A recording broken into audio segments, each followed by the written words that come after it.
നമ്മുടെ കമ്പ്യൂട്ടറുകളൊക്കെ ഒരേ സമയം ഒരുപാട് കാര്യങ്ങൾ ചെയ്യുന്നത് കാണുമ്പോൾ നമുക്കെല്ലാവർക്കും ഒരു അത്ഭുതം തോന്നാറില്ലേ?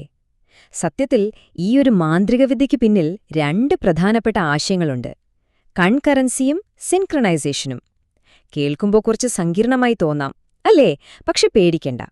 നമ്മുടെ കമ്പ്യൂട്ടറുകൾ എങ്ങനെയാണ് ഇത്രയും കാര്യക്ഷമമായി പ്രവർത്തിക്കുന്നതെന്ന് മനസ്സിലാക്കാനുള്ള താക്കോൽ ഇവയാണ്.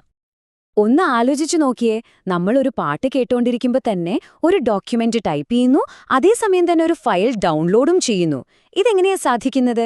നമ്മുടെ കമ്പ്യൂട്ടറിന് ശരിക്കും ഒരേ സമയം ഇത്രയധികം കാര്യങ്ങൾ ചെയ്യാൻ പറ്റുമോ? സത്യം പറഞ്ഞാൽ ഇല്ല. അതൊരു തരം കൺകെട്ട വിദ്യയാണ്, ഒരു മിഥ്യാബോധം.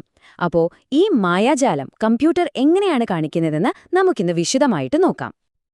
ഓക്കെ, അപ്പോൾ നമുക്ക് ഏറ്റവും അടിസ്ഥാനപരമായ കാര്യത്തിൽ നിന്ന് തന്നെ തുടങ്ങാം. എന്തിനാണ് ഒരു ഓപ്പറേറ്റിംഗ് സിസ്റ്റം ഒരേ സമയം ഒന്നിലധികം പ്രോഗ്രാമുകൾ, അതായത് മൾട്ടിപ്പിൾ പ്രോസസ്സുകൾ പ്രവർത്തിപ്പിക്കാൻ നോക്കുന്നത്? വെറുതെ ഒരു പ്രോഗ്രാം മാത്രം റൺ ചെയ്താൽ പോരെ? ഇതിന് പിന്നിൽ വളരെ പ്രധാനപ്പെട്ട ഒരു കാരണമുണ്ട്. ഈ ഒരു ഐഡിയയാണ് നമ്മൾ മൾട്ടി പ്രോഗ്രാമിംഗ് എന്ന് വിളിക്കുന്നത്. ഇതിന്റെ പ്രധാന ലക്ഷ്യം ഒന്നേയുള്ളൂ: കാര്യക്ഷമത. സിമ്പിളായി പറഞ്ഞാൽ, സിപിയുവിന് ഒരു സെക്കൻഡ് പോലും വെറുതെ ഇരുത്തരുത്. അതിന്റെ കപ്പാസിറ്റി മുഴുവനായി ഉപയോഗിക്കുക, അത്ര തന്നെ. ഇപ്പോ ഒന്ന് ആലോചിച്ചു നോക്കൂ. നമ്മളൊരു വലിയ ഫയൽ ഡൗൺലോഡ് ചെയ്യാനിടുമ്പോൾ സിപിയുവിന് സത്യത്തിൽ വലിയ പണിയൊന്നുമില്ല. അത് നെറ്റ്വർക്കിൽ നിന്ന് ഡേറ്റ വരാനായി വെറുതെ കാത്തിരിക്കുകയായിരിക്കും. ആ സമയം വെറുതെ കളയുന്നതിന് പകരം മൾട്ടി പ്രോഗ്രാമിംഗ് എന്തു ചെയ്യും? സിപിയുവിനെ കൊണ്ട് വേറൊരു ജോലി ചെയ്യിക്കും. ഈ ഒരു കാര്യക്ഷമത കൊണ്ടാണ് നമ്മുടെ കമ്പ്യൂട്ടറുകൾക്ക് ഇത്ര വേഗതയുണ്ടെന്ന് നമുക്ക് തോന്നുന്നത്. അപ്പോ മൾട്ടി പ്രോഗ്രാമിംഗ് എന്തിനാണെന്ന് നമുക്ക് മനസ്സിലായി. ഇനി അടുത്ത ചോദ്യം, ഇതെങ്ങനെയാണ് സാധ്യമാക്കുന്നത്? ഇവിടെയാണ് വളരെ പ്രധാനപ്പെട്ട രണ്ട് വാക്കുകൾ വരുന്നത്: കൺകറൻസി, പിന്നെ പാരലലിസം. കേൾക്കുമ്പോൾ ഒരുപോലെ തോന്നുമെങ്കിലും ഇവ രണ്ടും രണ്ടാണ്. ഒരുപാട് പേർക്ക് തെറ്റുന്ന ഒരു കാര്യമാണിത്. ഇവ തമ്മിലുള്ള വ്യത്യാസം മനസ്സിലാക്കാൻ ഒരു സിമ്പിൾ ഉദാഹരണം പറയാം. കൺകറൻസി എന്ന് പറഞ്ഞാൽ ഒരാൾ ഒറ്റയ്ക്ക് നിന്ന് 3 പന്തുകൾ വെച്ച് ജഗ്ലിംഗ് ചെയ്യുന്നത് പോലെയാണ്. പുറത്തുനിന്ന് നോക്കുമ്പോൾ 3 പന്തുകളും ഒരേ സമയം വായുവിലാണെന്ന് നമുക്ക് തോന്നും. പക്ഷെ സത്യത്തിൽ ഏത് നിമിഷം നോക്കിയാലും അയാളുടെ കയ്യിൽ ഒരു പന്ത് മാത്രമേ കാണൂ, അല്ലേ? ഇനി പാരലലിസം എന്താണെന്ന് വെച്ചാൽ, രണ്ടുപേർ ഒരേ സമയം നിന്ന് അവരവരുടെ പന്തുകൾ ജഗ്ലിംഗ് ചെയ്യുന്നത് പോലെയാണ്. ഇവിടെ ശരിക്കും ഒന്നിൽ കൂടുതൽ കാര്യങ്ങൾ ഒരേ സമയം നടക്കുന്നുണ്ട്. തീർച്ചയായും ഇതിന് ഒന്നിലധികം പ്രൊസസർ കോറുകൾ വേണം. കണ്ടോ, ഇതാണ് കൺകറൻസിയുടെ ആ മാജിക്. ഒരു പ്രോസസ്സ് കുറച്ചു നേരം ഓടും, അപ്പോൾ തന്നെ ഓപ്പറേറ്റിംഗ് സിസ്റ്റം അതിനെ ഒന്ന് പോസ് ചെയ്തിട്ട് അടുത്ത പ്രോസസ്സിനെ ഓടിക്കും. ഇത് കണ്ണ് ചിമ്മി തുറക്കുന്ന വേഗത്തിൽ ഇങ്ങനെ മാറി മാറി സംഭവിക്കുമ്പോൾ നമുക്ക് തോന്നും എല്ലാം ഒരുമിച്ചാണ് നടക്കുന്നതെന്ന്. നേരത്തെ പറഞ്ഞ ആ മിഥ്യാബോധമുണ്ടാകുന്നത് ഇങ്ങനെയാണ്. പക്ഷേ പാരലലിസത്തിൽ ഇങ്ങനൊരു സ്വിച്ചിങ്ങിന്റെ ആവശ്യമില്ല. നിങ്ങളുടെ കമ്പ്യൂട്ടറിൽ ഇപ്പോൾ ഒരു ഡ്യുവൽ കോർ അല്ലെങ്കിൽ ക്വാഡ് കോർ പ്രോസസ്സറൊക്കെ ഉണ്ടെങ്കിൽ ഓരോ കോറിനും ഒരേ സമയം ഓരോ പ്രോസസ്സിനെ പ്രവർത്തിപ്പിക്കാൻ പറ്റും. അതാണ് യഥാർത്ഥ സമാന്തര പ്രവർത്തനം, അല്ലെങ്കിൽ ട്രൂ പാരലലിസം. ഓക്കെ, അപ്പൊ കൺകറൻസി കാര്യക്ഷമത കൂട്ടാൻ വളരെ നല്ലൊരു കാര്യമാണെന്ന് മനസ്സിലായി. പക്ഷേ ഒരു പ്രശ്നമുണ്ട്. ഈ അതിവേഗം സ്വിച്ച് ചെയ്യുന്ന പ്രോസസ്സുകൾക്ക് ഒരേ ഡേറ്റ ഉപയോഗിക്കേണ്ടി വന്നാലോ? അതായത് അവയ്ക്ക് പരസ്പരം സഹകരിക്കേണ്ടി വരുമ്പോൾ എന്ത് സംഭവിക്കും? ഇവിടെയാണ് നമ്മുടെ കഥയിലെ വില്ലന്റെ എൻട്രി. അതിന്റെ പേരാണ് റേസ് കണ്ടീഷൻ. ഒന്ന് ചിന്തിച്ചു നോക്കൂ. ഒന്നിലധികം പ്രോസസ്സുകൾ ഒരേ സമയം ഒരു ഫയൽ എഡിറ്റ് ചെയ്യാൻ ശ്രമിക്കുന്നു, അല്ലെങ്കിൽ മെമ്മറിയിലെ ഒരേ ഡേറ്റ മാറ്റാൻ ശ്രമിക്കുന്നു. അപ്പൊ എന്ത് സംഭവിക്കും?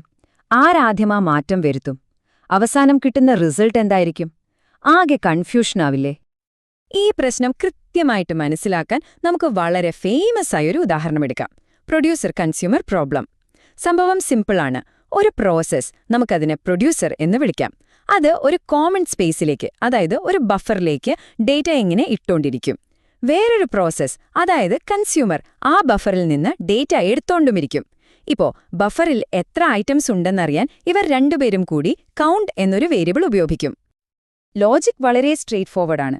പ്രൊഡ്യൂസർ ഒരു ഐറ്റം ചേർത്താൽ കൗണ്ടിന്റെ വില 1 കൂട്ടും, അതായത് കൗണ്ട് ++.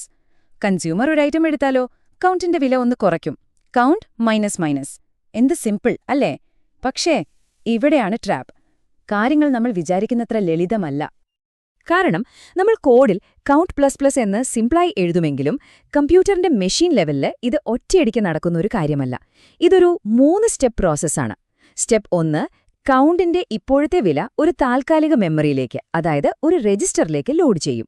സ്റ്റെപ്പ് 2 ആ രജിസ്റ്ററിലെ വില ഒന്ന് കൂട്ടും. സ്റ്റെപ്പ് 3 ആ പുതിയ വില തിരിച്ച് കൗണ്ടിലേക്ക് സേവ് ചെയ്യും. യഥാർത്ഥ പ്രശ്നം തുടങ്ങുന്നത് ഈ 3 സ്റ്റെപ്പുകൾക്കിടയിലാണ്. ഇനിയാണ് ശരിക്കും ട്വിസ്റ്റ്. ഈ സ്ലൈഡിലേക്കൊന്ന് ശ്രദ്ധിക്കൂ. കൗണ്ടിന്റെ വില ഇപ്പോ 5 ആണെന്ന് വെറുതെ വിചാരിക്കുക. പ്രൊഡ്യൂസർ വന്നിട്ട് ആദ്യത്തെ 2 സ്റ്റെപ്പ് അങ്ങ് ചെയ്യും. അതായത് കൗണ്ടറിൽ നിന്ന് 5 എടുത്ത് സ്വന്തം രജിസ്റ്ററിൽ വെച്ച് അതിനെ 6 ആക്കും. പക്ഷേ ആ 6 തിരിച്ച് കൗണ്ടിലേക്ക് സേവ് ചെയ്യുന്നതിന് തൊട്ട് മുൻപ് ബൂം, ഓപ്പറേറ്റിംഗ് സിസ്റ്റം പ്രൊഡ്യൂസറിന് അവിടെ നിർത്തിയിട്ട് കൺസ്യൂമറിന് ചാൻസ് കൊടുക്കുന്നു. കൺസ്യൂമർ വന്ന് നോക്കുമ്പോ കൗണ്ടിൽ ഇപ്പോഴും പഴയ വിലയായ 5 തന്നെയാണ്. അപ്പൊ കൺസ്യൂമർ ആ 5 എടുത്ത് സ്വന്തം രജിസ്റ്ററിൽ അതിനെ 4 ആക്കി മാറ്റുന്നു. ഇനി നോക്കൂ, പ്രൊഡ്യൂസർ തിരിച്ചു വന്ന് തന്റെ കയ്യിലുള്ള 6 കൗണ്ടിലേക്ക് സേവ് ചെയ്യുന്നു. തൊട്ടു പിന്നാലെ കൺസ്യൂമറും വന്ന് തന്റെ കയ്യിലുള്ള 4 കൗണ്ടിലേക്ക് സേവ് ചെയ്യുന്നു. ഫൈനൽ റിസൾട്ട് എന്തായി? ശരിക്കും എന്തായിരുന്നു സംഭവിക്കേണ്ടിയിരുന്നത്? കൗണ്ടിന്റെ വില 5 തന്നെ ആയിരിക്കണമായിരുന്നു, അല്ലേ? കാരണം നമ്മൾ ഒന്ന് കൂട്ടി പിന്നെ ഒന്ന് കുറച്ചു. പക്ഷെ ഇവിടെ അവസാനം കിട്ടിയ വിലയെന്താ? 4. ഇനി ചിലപ്പോ ഇത് 6 ആകാം. ഏത് പ്രോസസ്സാണോ അവസാനം സേവ് ചെയ്യുന്നത് അതായിരിക്കും ഫൈനൽ വാല്യൂ. ചുരുക്കി പറഞ്ഞാൽ ഫലം എന്താകുമെന്ന് നമുക്കൊരു ഉറപ്പുമില്ല. ഡേറ്റ മൊത്തം താറുമാറായി. ഈ ഒരു അപകടകരമായ സാഹചര്യത്തിനാണ് നമ്മൾ റേസ് കണ്ടീഷൻ എന്ന് പറയുന്നത്. അതായത് ഒന്നിലധികം പ്രോസസ്സുകൾ ഒരേ ഡേറ്റയെ ആക്സസ് ചെയ്യാൻ ഓടുമ്പോൾ ആ ഓട്ടത്തിൽ ആരാണ് ജയിക്കുന്നത് എന്നതിനെ ആശ്രയിച്ച് ഔട്ട്പുട്ട് മാറിമറിയുന്നു. ഇത് നമ്മുടെ ഡേറ്റയുടെ കൺസിസ്റ്റൻസിയെ, അതായത് സ്ഥിരതയെ പൂർണ്ണമായും ഇല്ലാതാക്കും. അപ്പോ ഈയൊരു ഡാറ്റ സംഘർഷം, ഈ റേസ് കണ്ടീഷൻ നമ്മളെങ്ങനെ പരിഹരിക്കും? അതിനുള്ള ഉത്തരമാണ് നമ്മുടെ ഇന്നത്തെ ടോപ്പിക്കിലെ രണ്ടാമത്തെ കീവേഡ്, സിങ്ക്രൊണൈസേഷൻ. ഇതിന്റെ ബേസിക് ഐഡിയ വളരെ സിമ്പിളാണ്. ആ കൗണ്ട് വേരിയബിൾ മാറ്റം വരുത്തുന്ന കോഡിന്റെ ഭാഗം, അതിനെ നമ്മൾ ക്രിട്ടിക്കൽ സെക്ഷൻ എന്ന് പറയും. അവിടെ ഒരു സമയം ഒരു പ്രോസസ്സിന് മാത്രമേ പ്രവേശനം കൊടുക്കാവൂ. ഒരാളകത്തുണ്ടെങ്കിൽ വാതിൽ ലോക്ക് ചെയ്യും, ബാക്കിയുള്ളവർക്ക് ക്യൂ നിന്ന് കാത്തിരിക്കേ വഴിയുള്ളൂ. ഇത്തരത്തിലുള്ള ഒരു ഏകോപനത്തിനാണ് നമ്മൾ സിങ്ക്രൊണൈസേഷൻ എന്ന് പറയുന്നത്. ഇതിനെ നമുക്ക് റോഡിലെ ട്രാഫിക് സിഗ്നലുകളുമായി ഉപമിക്കാം. എല്ലാ ദിശയിൽ നിന്നുമുള്ള വണ്ടികളെയും ഒരേ സമയം കടത്തിവിട്ടാൽ എന്താവും അവസ്ഥ? ആകെ ബ്ലോക്കും ആക്സിഡന്റും ആവും, അല്ലേ? അതൊഴിവാക്കാൻ ട്രാഫിക് സിഗ്നലുകൾ ഓരോ ലൈനിലെ വണ്ടികൾക്കും ഊഴമനുസരിച്ച് പോകാനുള്ള അവസരം കൊടുക്കുന്നു. അതുപോലെയാണ് സിങ്ക്രൊണൈസേഷനും പ്രവർത്തിക്കുന്നത്. ഈ ഏകോപനം നടപ്പിലാക്കാൻ ഓപ്പറേറ്റിംഗ് സിസ്റ്റം നമുക്ക് ഒരു ടൂൾ കിറ്റ് തന്നെ തരുന്നുണ്ട്. മ്യൂടെക്സ് ലോക്കുകൾ, സെമഫോറുകൾ, മോണിറ്ററുകൾ, അങ്ങനെ ഒരുപാട് കാര്യങ്ങൾ. ഇതിലേറ്റവും സിമ്പിളായ ഒന്നാണ് മ്യൂടെക്സ് ലോക്ക്. നേരത്തെ പറഞ്ഞ ഉദാഹരണം പോലെ പ്രൊഡ്യൂസർ ആ കോഡിലേക്ക് കടക്കുന്നതിന് മുൻപ് അതിനെ ലോക്ക് ചെയ്യും. അതോടെ ആ ഭാഗം പിന്നെ ആർക്കും ഉപയോഗിക്കാൻ പറ്റില്ല. പ്രൊഡ്യൂസർ ജോലി കഴിഞ്ഞ് പുറത്തിറങ്ങി അൺലോക്ക് ചെയ്യുമ്പോൾ മാത്രമേ അടുത്തയാളായ കൺസ്യൂമറിന് അകത്തേക്ക് കടക്കാൻ പറ്റൂ. സിമ്പിൾ. അപ്പോ ചുരുക്കി പറഞ്ഞാൽ ഇത്രയേയുള്ളൂ. കമ്പ്യൂട്ടറിന് നല്ല വേഗതയും കാര്യക്ഷമതയും കിട്ടാൻ നമ്മൾ കൺകറൻസി ഉപയോഗിക്കുന്നു. പക്ഷേ ഈ വേഗതയുടെ ഓട്ടത്തിനിടയിൽ ഡേറ്റ പരസ്പരം കൂട്ടിയിടിച്ച് കുഴപ്പമാകാതിരിക്കാൻ നമുക്ക് കൃത്യമായ സഹകരണ നിയമങ്ങൾ വേണം. ആ നിയമങ്ങൾ നടപ്പിലാക്കുന്ന പ്രോസസ്സിനെയാണ് നമ്മൾ സിങ്ക്രൊണൈസേഷൻ എന്ന് പറയുന്നത്. പക്ഷേ ഇവിടെയാണ് അടുത്ത ചോദ്യം വരുന്നത്. എപ്പോഴാണ് നമ്മൾ ഒരു മ്യൂടെക്സ് ലോക്ക് ഉപയോഗിക്കേണ്ടത്? ഏത് സാഹചര്യത്തിലാണ് ഒരു സെമാഫർ നല്ലത്? ശരിയായ ടൂള് തിരഞ്ഞെടുക്കുന്നത് ഒരു വലിയ ട്രാഫിക് ജംഗ്ഷൻ ഡിസൈൻ ചെയ്യുന്നത് പോലെയാണ്. ഒരു ചെറിയ പിഴവ് പോലും വലിയ ഗതാഗത കുരുക്കിനും അപകടങ്ങൾക്കും കാരണമാകും. അപ്പോൾ ഈ ഡേറ്റ ട്രാഫിക്കിനെ നിയന്ത്രിക്കാൻ നിങ്ങൾ ഏത് ടൂൾ തിരഞ്ഞെടുക്കും?